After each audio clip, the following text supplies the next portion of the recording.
It's very fluid, and we have a huge variety of schools.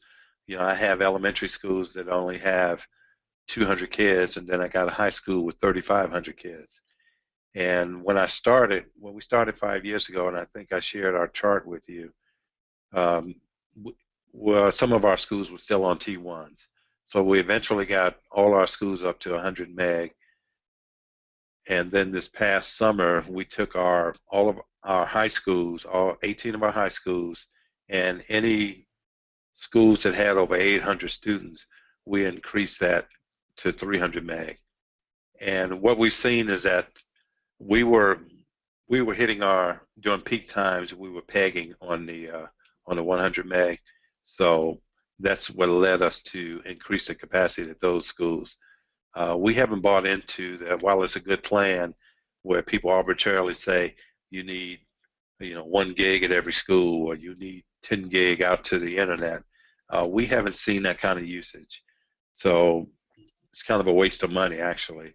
So what we do is, once we see that peak period utilization goes over 70%, we up the capacity.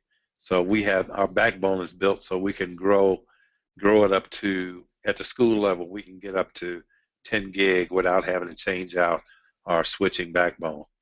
So we have plenty of room for growth. We just want to spend that money until it's indicated that we need to do that.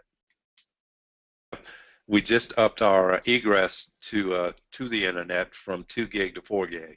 Right. And we had seen that increase already. And this year we've already seen a 20% increase on the utilization over the same period last year. So we know that wave is coming. Well, the last 2 years, it's been about we've seen 20% over the last almost 3 years. So if this continues like it is, it's probably going to be greater than 20% this year, because we do have some concerted efforts out there in the classroom where technology is playing a larger role. We've introduced some digital textbooks into the district, so we know that's going to increase demand on our internet.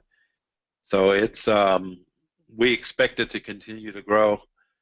We monitor it daily to see how that growth is, so we can try to stay ahead of it. We put one in every classroom, and we also put them in common areas.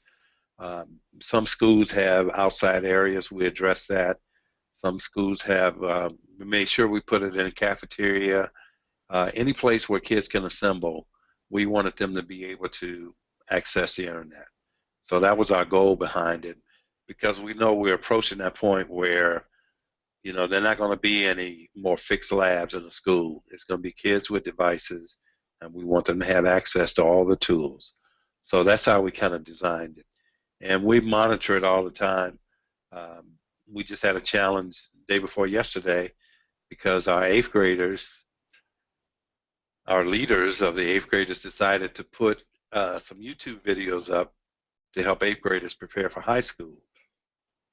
So all of a sudden we had a classroom of 8th graders trying to stream a video from YouTube.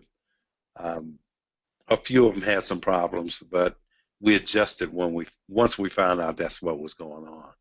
But we're monitoring. We don't know if we're going to have to be required to put additional WAPs in classrooms or in halls or wherever. But the way it's designed, it can bleed over and find bandwidth someplace else. They're not just limited to that classroom. So if the people in the next classroom are not using theirs, they can jump on the wireless access point in that classroom. Unless you're in one of our really old buildings, which doesn't like to pass a signal between those World War II walls on those buildings. So, but other than that, we've had pretty good success with and reliability with the wireless in the classroom.